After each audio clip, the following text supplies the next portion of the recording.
Imam Syafi'i ini cerita nyata. Imam Syafi'i itu dulu ketika ngaji masih muda itu nggak suka sama guru yang kaya. Kebetulan dia punya guru miskin terus. Namanya Sufyan As-Tsauri, itu miskinnya Masya Allah. Sufyan bin Uyainah juga miskin. Jadi dia miskin, punya guru miskin terus. Sehingga idolanya ya sama guru-guru yang miskin. Suatu saat guru-guru ini menyarankan dia ngaji Imam Malik. Imam Malik itu kaya raya.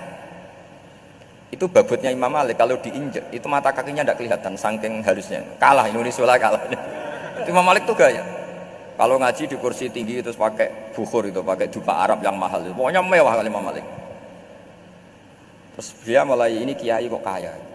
Kemudian setelah beliau alim tanya, saya harus ngaji siapa setelah ilmu jenengan habis, kira-kira gitu. Kata Imam Malik, sudah, kamu tidak usah perlu ngaji saya, kamu sudah alim alama. Terus Imam Malik datang ke Baki. Zaman itu Baki itu semacam kayak rentalan ya, semacam Grab lah kalau dulu. Mana kafilah yang mau ke Irak? Ya sudah, terus oh kita mau ke Irak, ini antar ke Muhammad bin Hasan As-Syaibani. Itu dibiayai sama Imam Malik. Grabnya ya dibayarin, itu kafilahnya itu ya dibayarin. Imam Syafi'i disangoni surrotan min dhahabin. Jadi satu kepes uang dikasihkan. Itu pernah tak hitung semurah-murahnya itu sekitar 60 juta. Imam Syafi'i mulai mikir, kiai yang saya kritik lomo, sing kiai miskin tak puji, gak pernah ngamal kan, tentu orang miskin kan.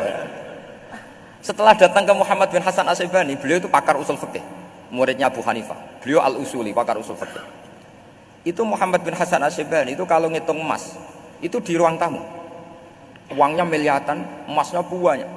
Dari kota ini dipindah ke kota ini, emas kalau ngitung di ruang tamu. Bukan di kamar, di ruang tamu. Imam Syafi'i tambah kaget. Imam Malik kayak gitu sudah saya soal, malah ini kaya raya. Setelah Imam Syafi'i kelihatan kaget, digojlek sama Muhammad bin Hasan As-Syaibani karena beliau senior.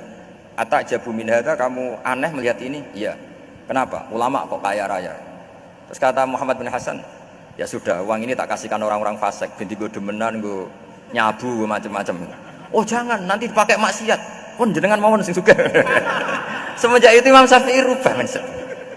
Jadi kalau kampus ini ingin akreditasi A, ingin mulia, ingin apa, kamu ridho kalau yang punya prestasi seperti itu adalah orang-orang fasik? Ridho enggak? Enggak kan? Maka didoakan ini. Nah itu namanya berpikir secara usuli. Kamu jangan hanya nuruti karena berpikir waroi terus kamu benci kekayaan, benci pangkat, benci apa, enggak bisa seperti itu. Karena pangkat dan kekayaan ketika dikelola secara kesolehan maka akan menjadi energi positif yang luar biasa. Semenjak itu Muhammad bin Hasan As-Syaibani berhasil mendidik Imam Syafi'i.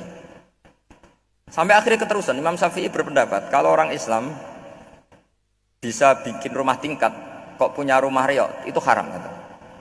Akhirnya keterusan. Kalau bisa jadi bupati kok jadi ketua RT juga haram.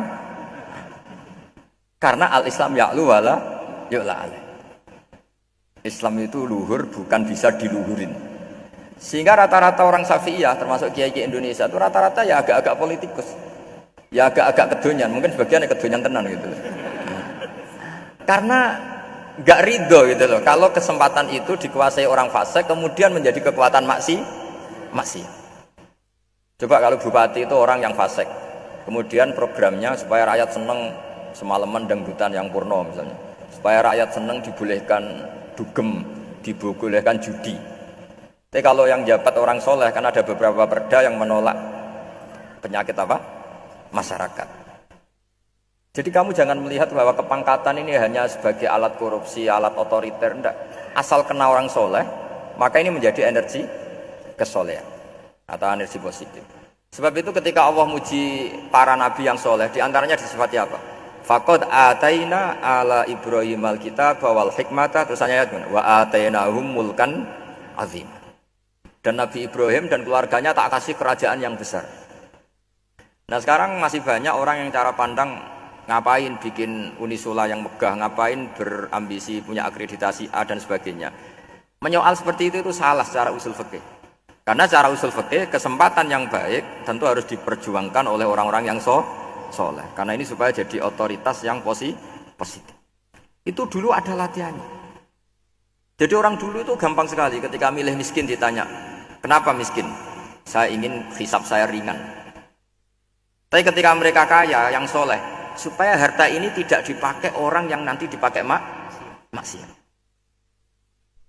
Kita misalnya orang soleh kok mau pangkat, karena kita ada ridho, kepangkatan itu dipegang orang maksiat, kemudian menjadi energi maksiat. Begitu juga seterusnya.